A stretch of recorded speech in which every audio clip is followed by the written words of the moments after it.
सितारे जी, एक मामला सामने आया है जहाँ पर नाबालिग के साथ जो भिखारी का है दुष्कर्म करने का किया गया है और उसके बाद वो भागे गए।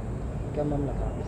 ये एक पानीपत की एक कॉलोनी का मामला है। पिछले 3 साल से एक परिवार जो है कॉलोनी में रहता था, जो कि उसकी छोटी बहन जो एक महिला है, उसके बच्चे को रखने के लिए उसकी छोटी बहन है जो जिसकी उम्र 13-14 साल है, वो आई हुई थी। और उसके जो वहाँ कॉलोनी जिसमें वो रहते थे, उस कॉलोनी में एक भिखारी बन के आता था, यानी कि वो दूसरे धर्म से है। और वो 10-20 रुपये मांगने के लिए झोला टांग के आता था। भी किसके नाम से पैसे मांगता था वो नहीं पता। और उसके बाद जब लड़की को अकेला पाके और उसके साथ उसका हाथ देखने के बहाने से उसके पास बैठ गया। और उसके बाद जो है लड़की ने विरोध भी किया। उसके बाद उसके साथ दुष्कर्म किया, क्योंकि उसको पता था। पहले उसने पूछा तेरा जीजा कहाँ है, उसने बताया कि वो गांव गया हुआ है। तेरी बहन कहाँ है, कि वो फैक्ट्री में काम करने के लिए गई है, क्योंकि वो कई बार वहाँ आ चुका था, महीने में 1-2 बार आ जाता था वहाँ पे। और वो उसको पता था कि इसका जीजा यहाँ पे नहीं है, इसी वजह से वो वहाँ पे आया। और उसके बाद दरवाज़ा बंद करके उसकी लड़की के साथ दुष्कर्म किया। जब वो भांजा उठा रोने लगा तो वो फिर वहाँ से उस लड़की को डरा धमका के भाग गया कि मैं किसी को नहीं बताएगी तो मैं तेरे को मार दूंगा। और लड़की डर गई थी। 7 बजे जब उसकी बहन आई है, उसने अपनी बहन को सारी बातें बताई रोते हुए। उसके बाद जो उन्होंने 112 की पुलिस बुलाई। 112 की पुलिस उनको संबंधित थाने में लेके गई। तो उसके बाद उसकी पहचान करवाने के लिए एक तो दरगाह में लेके गए कि भाई उसको पहचान तो नहीं लो, क्योंकि वो बिल्कुल न तो कि यही पता था कि ये कहाँ का है, न किसी को ये इतने सालों से आता था। वो अगर किसी से बात भी करता था तो उनका ही फ़ोन लेके बात करता था, न उसके पास कोई फ़ोन था, न उसके पास मतलब कुछ उसकी पहचान थी कि वो कहाँ का है।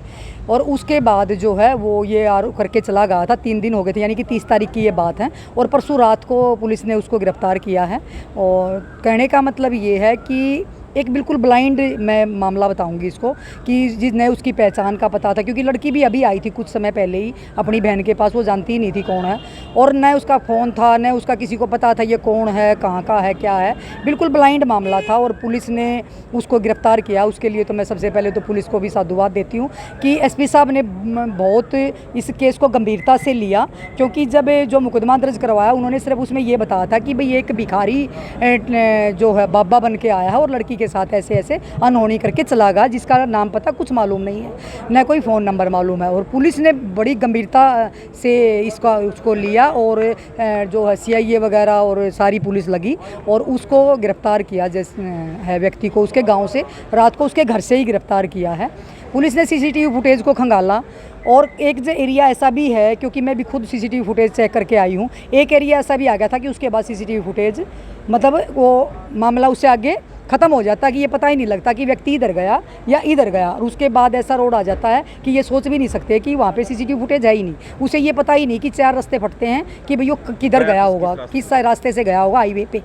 तो उसके बाद जो है वो वहाँ से उसको उसके गांव से कैसे भी करके पुलिस ने शायद, क्योंकि मैंने मीडिया में देखी वो चीज़, तो शायद उसने उसमें देखा है बाइक के नंबर से उसकी पहचान करी है और उसके गांव से उसके घर से उसको गिरफ्तार किया है। मालूम हुआ है कि 23-24 साल का वो है और 3 बच्चों का पिता है। और कहते हैं कि वो मांग के ही पैसे, जैसे 10-20 रुपये मांग के ही कह रहे हैं कि भाई वो आता था मांगने के लिए और यही अपना गुजारा बसेरा करता था। लेकिन ये पुलिस जांच का विषय है कि वो किसी दरगाह में बैठता था, मौलवी था या वैसे कुछ था या क्या था, वो पुलिस जांच का विषय है। या मांगने की आड़ में ये गलत काम करना चाहता था, वो पुलिस जाँच का विषय है। लेकिन मैं तो आपके चैनल के माध्यम से निवेदन करना चाहती हूँ कि पुलिस ने इस केस को गंभीरता से लेना चाहिए और भी गंभीरता से कि उसका रिमांड लेके उसे ये पूछताछ करे कभी इसने ऐसा पहले भी किया हो और इसकी मनसा क्या थी। नहीं तो 3 दिन हो चुके थे, 3 दिन में तो ये सोच रहा था कि किसी को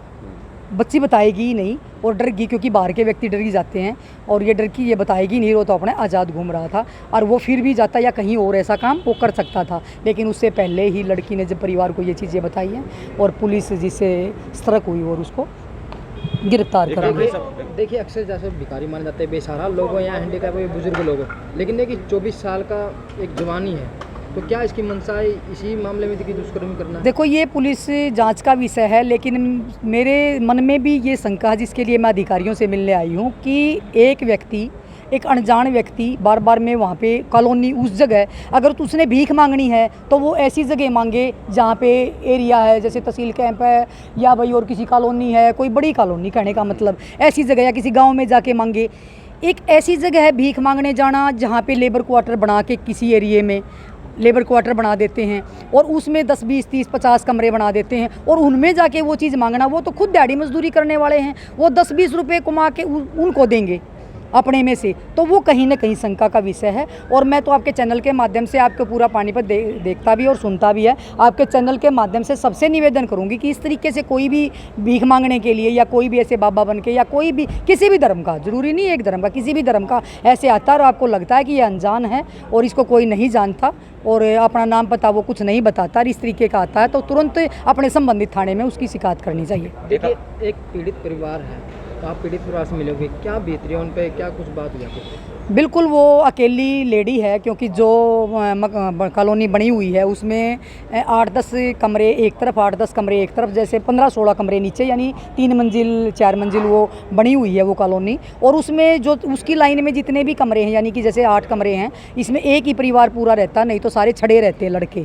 तो आप एक चीज़ देखो कि वो महिला जिसका पति बाहर गया हुआ है और वो महिला उसकी बहन के साथ, मासूम बहन जो कि बच्चे को रखने के लिए आई हुई थी, उसकी माँ छोड़ के गई, और उसकी बहन के साथ जब इतनी बड़ी घटना होगी तो वो परिवार डरा हुआ भी है। और वो आपको पता है कि उसके दिल पे क्या बीतती होगी जिसकी बहन के साथ, वो तो बेचारा परिवार ये भी डर गया जी, कहीं भी मतलब हम बताने लायक नहीं, हम कहीं बोल नहीं सकते मीडिया में, हम कुछ नहीं कर सकते क्योंकि बच्ची का मामला है। आजकल सोशल मीडिया को और मीडिया को सभी देखते हैं, भाई कोई आवाज़ ना पहचान ले, जैसे भाई कोई और ना कर ले, तो वो मीडिया बेचारे सामने भी नहीं आना चाहते। लेकिन वो है कि भाई उम्मीद है उनको कि भाई पुलिस न्याय देगी। और मैं आपके चैनल के माध्यम से पुलिस अधीक्षक जी से निवेदन भी करूंगी कि उन्होंने जो भी पुलिस ने अच्छा काम किया उसके लिए मैं साधुवाद देती हूँ और पुलिस को भी इसके लिए अवार्ड देना चाहिए, क्योंकि ये बिल्कुल ब्लाइंड केस था।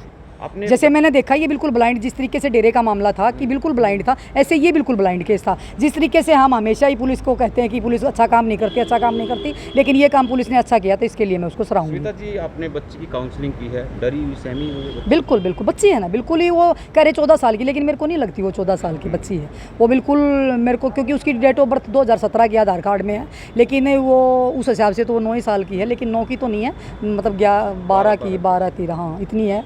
लेकिन वो किस तरीके से उन्होंने 14 साल लिखवाया है, ये तो जब उसका बर्थ सर्टिफिकेट आएगा तब पता लगेगा। जैसे आपने कहा इस मामले में भी और छानबीन है जो बाकी है, तो इस बात को लेकर आप किसी अधिकारी से मिले? मैं जाने लग रही हूँ अधिकारियों से मिलने, क्योंकि यही देखना है मैंने तो कि भी वो उसी जगह क्यों आता था, ये जांच का विषय है। क्योंकि उस जगह अंदर जाके पीछे जाके वो कमरे बने हुए हैं, जैसे मैं मौके पे गई हूँ, और वो उसी जगह जाके क्यों मांगता था भी, उसको क्या पता था कि यहाँ पे वो मतलब चीज़ है। और मैं तो पुलिस से एक और कहना चाहती हूँ कि उसका नाम और वो चेहरा और सब कुछ पुलिस ने दिखाना चाहिए कि पता लगे कि और भी कॉलोनी के व्यक्ति सामने आए, पहचानक भाई हाँ हमारे सामने भी, मतलब ये हमारी कॉलोनी में भी आता था या नहीं आता था, सिर्फ वहीं जाता था या क्या पता और भी किसी के साथ ऐसा हुआ, वो व्यक्ति भी सामने आए। तो पुलिस ने ऐसे प्रेस कॉन्फ्रेंस भी करनी चाहिए, मैं बात करूँगी, ऐसे होना चाहिए मतलब, क्योंकि तभी तो आगे सावधान होंगे ना व्यक्ति। Thank you.